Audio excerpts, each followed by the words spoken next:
Hay cosas que uno hereda sin firmar ningún papel, sin que nadie te pregunte si quieres, sin que nadie te avise que ya cargas con eso desde el día en que naciste. Yo no supe lo que mi abuelo hizo hasta que tuve 42 años, hasta que abrí una caja de madera que olía a humedad y a secretos viejos, hasta que mis manos tocaron cartas que nunca debía haber leído y que al mismo tiempo necesitaba leer desde siempre. Esta es mi historia, y también es la tuya, si alguna vez sentiste que cargas con algo que no pusiste ahí. Empecemos desde el principio. Mi nombre es Lucía, soy maestra, tengo 42 años y toda mi vida creí que venía de una familia normal, trabajadora, humilde, con sus problemas como todos. Mi abuelo Ernesto murió cuando yo tenía 8 años. Lo recuerdo viejo, callado, con esas manos grandes que nunca me abrazaron demasiado. Mi madre siempre decía que era un hombre de carácter, que así eran los hombres de antes, que no se les podía pedir ternura a los que habían sufrido tanto. Yo lo acepté, porque cuando sos chica, aceptas las versiones que te dan de las personas. Crecí con esa imagen de él, un hombre duro pero honesto, un hombre que había construido algo de la nada, un hombre que merecía respeto. Qué equivocada estaba. No lo supe enseguida. Lo fui descubriendo de a poco, como cuando entras a un cuarto oscuro y tus ojos tardan unos minutos en ver lo que siempre estuvo ahí. Todo empezó con una llamada telefónica. Era sábado a la mañana. Yo estaba corrigiendo exámenes con una taza de café frío al lado cuando sonó el teléfono. Número desconocido. Lo atendí casi sin ganas. La voz del otro lado era de una mujer mayor, serena, pero con algo debajo de esa serenidad que yo no supe identificar en el momento. Algo que después entendí que era dolor guardado durante décadas. ¿Es usted Lucía Montero, la nieta de Ernesto Montero? Sí, respondí. Soy yo. ¿Con quién hablo? Me llamo Inés Salcedo y creo que es hora de que hablemos. Ese nombre no me decía nada, absolutamente nada. Pero algo en mi pecho se apretó sin que yo supiera por qué. ¿De qué quiere hablar?, pregunté. De lo que su abuelo le hizo a mi familia, dijo ella, y de lo que eso nos hizo a todos durante 50 años. Yo no dije nada. El café siguió frío. Los exámenes quedaron sin corregir. Y algo dentro de mí supo, en ese instante, que la vida que conocía hasta ese sábado estaba por cambiar. Quedé en encontrarme con Inés el miércoles siguiente, en una confitería del centro. Colgué el teléfono y me quedé quieta un buen rato mirando la pared. Quería llamar a mi madre, preguntarle si conocía ese nombre, pero algo me frenó. Un instinto raro, como si supiera que si preguntaba antes de ir, alguien iba a tratar de protegerme de algo que ya no podía protegerme. Así que esperé, y en esos 4 días, algo en mí empezó a moverse. Comencé a recordar cosas pequeñas que siempre estuvieron ahí y que nunca había juntado. El silencio de mi abuelo en ciertas conversaciones. La forma en que mi madre cambiaba de tema cuando alguien mencionaba los años en que él había hecho su fortuna. La ausencia de fotos de ciertos periodos. La casa de mi infancia, que nunca se terminó de explicar del todo bien cómo la habían podido comprar. Fragmentos sueltos que siempre habían estado ahí, esperando que alguien los juntara. Yo nunca los había querido juntar, pero ahora ya no podía no hacerlo. El miércoles llegó con lluvia fina. Inés ya estaba sentada cuando yo llegué. Tendría unos 75 años. Cabello blanco recogido, ropa sencilla, las manos sobre la mesa como quien espera hace mucho tiempo y ya aprendió a no impacientarse. Me senté enfrente. No dijimos hola con abrazo. No había calidez para eso todavía. Gracias por venir, dijo ella. ¿Por qué me llamó?, pregunté directamente. ¿Por qué ahora, después de tantos años? Ella me miró un momento antes de responder. Porque me estoy muriendo, dijo, con una calma que me dejó sin palabras. Tengo un cáncer que ya no tiene tratamiento, y no quiero irme con esto adentro. No por mí, por mis hijos, por mis nietos, porque ellos merecen saber la verdad. Y usted también. Quizás vos también heredaste un silencio que nadie quiso romper. Una historia familiar que todos conocen a medias y nadie termina de contar. Si eso te resuena, quédate conmigo. Porque lo que Inés me contó ese día cambió todo lo que creía saber sobre mi propia historia. Inés habló durante casi 2 horas y yo escuché. Ernesto Montero, mi abuelo, había sido socio de su esposo, Héctor Salcedo, durante los años 60. Habían construido juntos una pequeña empresa de distribución de materiales de construcción. Habían empezado de cero, con deudas y con trabajo, y en 10 años habían levantado algo que valía mucho. Pero en 1971, mi abuelo hizo algo que Inés describió con una precisión que solo puede tener quien lo ha repetido en su cabeza miles de veces. Falsificó documentos. Transfirió la titularidad de la empresa a su nombre. Dejó a Héctor Salcedo con nada, con deudas que no eran suyas y sin los activos que habían construido juntos. Héctor intentó demandarlo, pero no tenía dinero para abogados. Mi abuelo sí. La justicia, en ese entonces, fue del lado del que podía pagarla. Héctor Salcedo murió 8 años después, sin haber recuperado nada, con su familia destrozada, con 3 hijos que crecieron en la pobreza después de haber conocido algo diferente, con una esposa que trabajó de lo que pudo para sacarlos adelante. Inés era esa esposa. Yo la miraba y no sabía qué decir. Las palabras que se me ocurrían me parecían todas insuficientes, demasiado pequeñas para el tamaño de lo que me estaba contando. ¿Por qué me cuenta esto a mí?, pregunté finalmente. Yo no hice nada de eso. Lo sé, dijo ella. Pero usted vive en la casa que se compró con ese dinero. Sus hijos van al colegio que se pagó con esa empresa. Y yo no digo eso para hacerla sentir culpable. Lo digo porque hay algo que usted puede hacer que su abuelo nunca hizo. ¿Qué cosa? Reconocerlo. Esa palabra se quedó flotando en el aire entre las dos. Reconocerlo. No devolver el dinero. No revertir el tiempo. No deshacer lo que ya estaba hecho. Solo reconocerlo. Salí de esa confitería bajo la lluvia y no llamé a nadie. Caminé hasta mi coche, me senté y lloré. No por mi abuelo, no por Inés. Lloré porque de repente entendí algo que nunca nadie me había dicho y que sin embargo siempre había estado ahí, que las familias no solo transmiten apellidos y herencias materiales, también transmiten vergüenzas, silencios, deudas que nadie firma pero que igual se cobran, y que yo, sin saberlo, había estado cargando con eso toda la vida. Esa noche llamé a mi madre. No le pregunté si conocía a Inés, le pregunté algo diferente. Mamá, ¿cómo hizo el abuelo para comprar la empresa?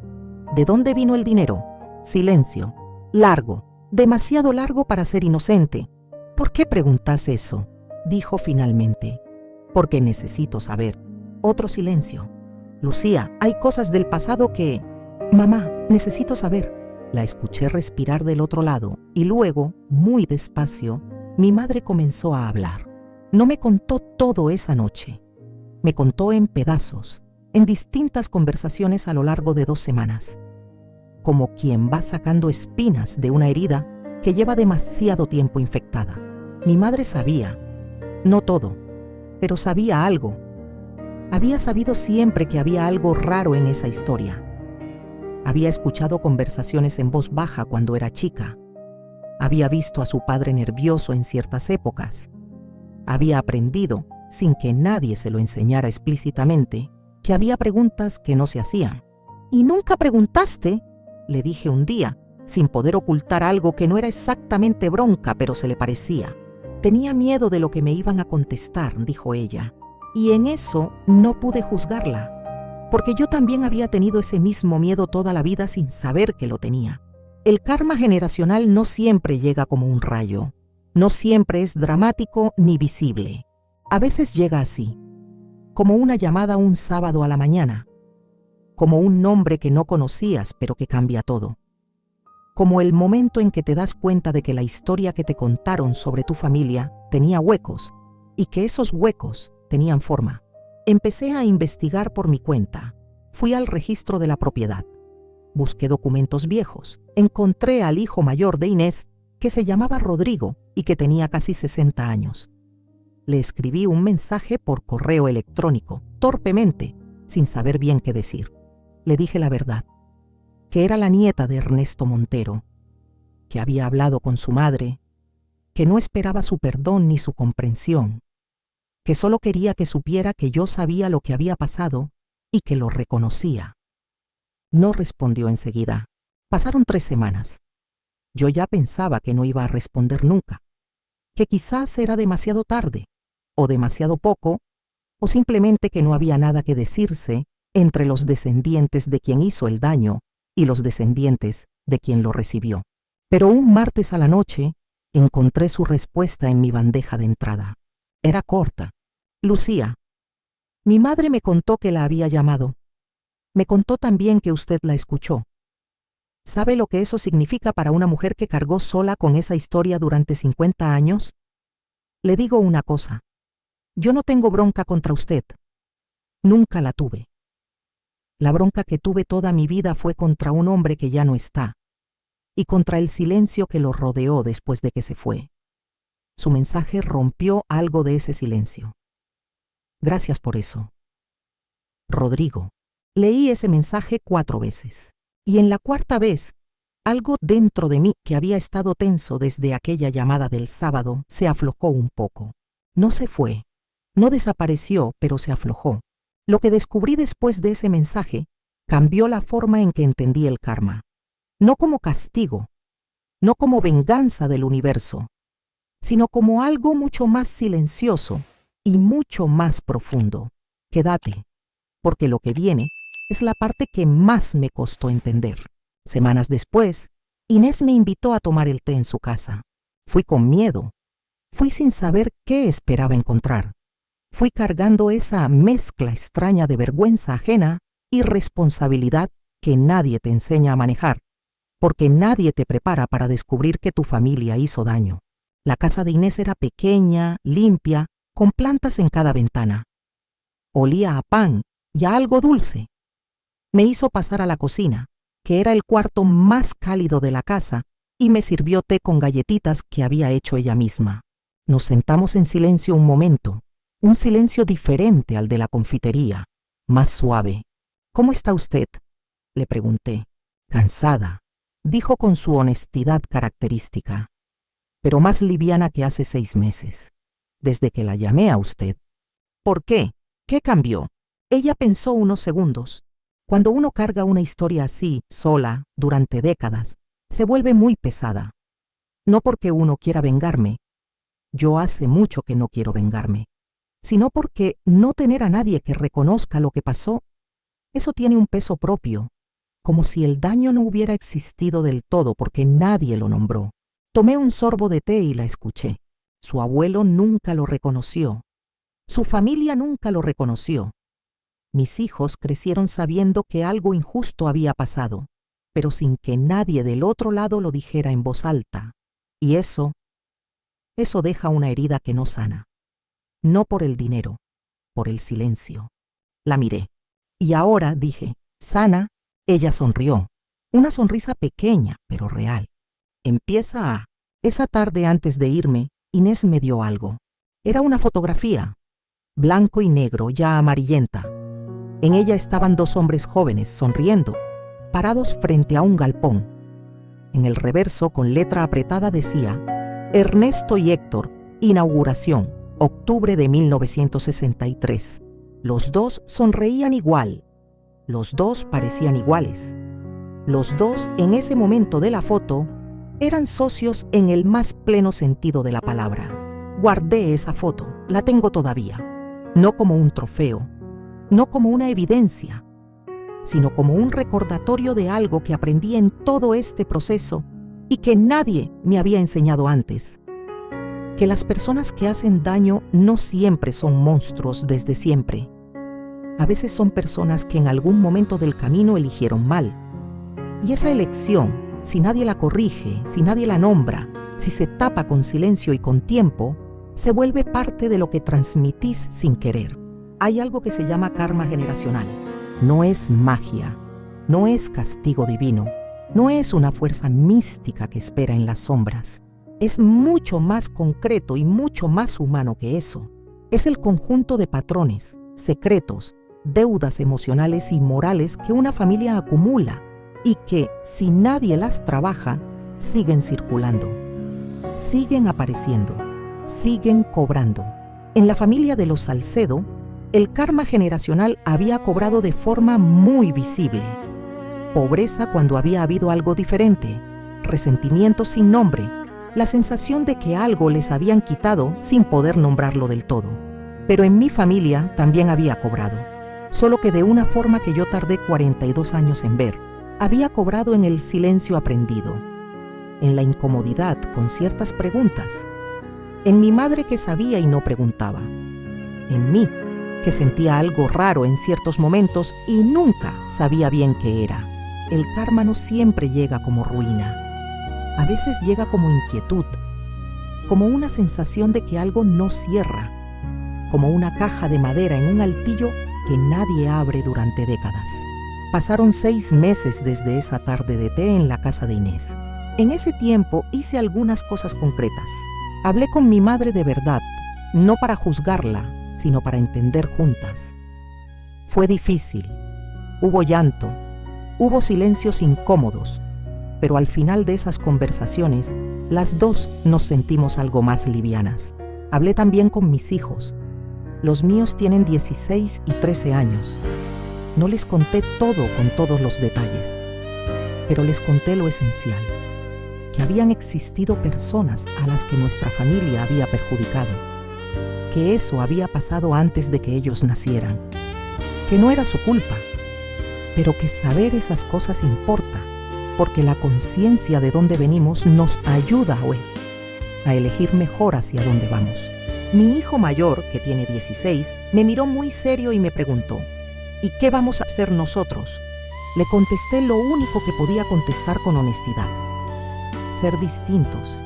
Inés murió 3 meses después de aquella tarde de té. Rodrigo me escribió para avisarme, un mensaje corto como el anterior. Me decía que su madre había muerto en paz, que en sus últimas semanas había estado más tranquila que en años, que había hablado de mí en algunas de esas últimas conversaciones, no como la nieta del hombre que les había hecho daño, sino como la persona que había venido a decirles, esto pasó y lo reconozco. Fui al velatorio, no sabía si debía ir. Rodrigo me dijo que fuera. Me paré frente al cajón cerrado de Inés Salcedo y no supe qué rezar ni qué pensar.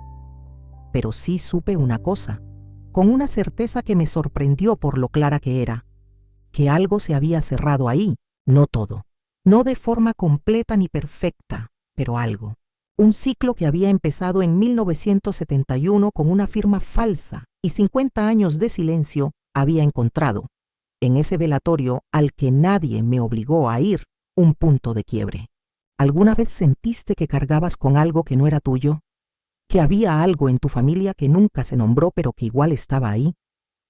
Déjame tu respuesta abajo, porque estas historias no terminan cuando el video termina. Terminan cuando alguien más las reconoce. El karma generacional no pide que paguemos los errores de otros. No funciona así. Lo único que pide, es que no sigamos mirando para otro lado. Que cuando encontremos la caja de madera en el altillo, la abramos. Que cuando alguien llame un sábado a la mañana con una historia incómoda, la escuchemos. Que cuando nuestros hijos nos pregunten de dónde venimos, tengamos el coraje de contarles no solo las partes bonitas, porque las familias que sanan no son las que no tuvieron errores. Son las que encontraron en algún momento a alguien dispuesto a decir, esto pasó, yo lo veo. Y desde hoy empezamos diferente. Yo no elegí la semilla que mi abuelo plantó, pero sí elegí no seguirla regando. Y eso, descubrí, es suficiente para que algo cambie. No en el pasado. El pasado no se cambia, pero en lo que viene, en los que vienen, en la tierra que les vamos a dejar.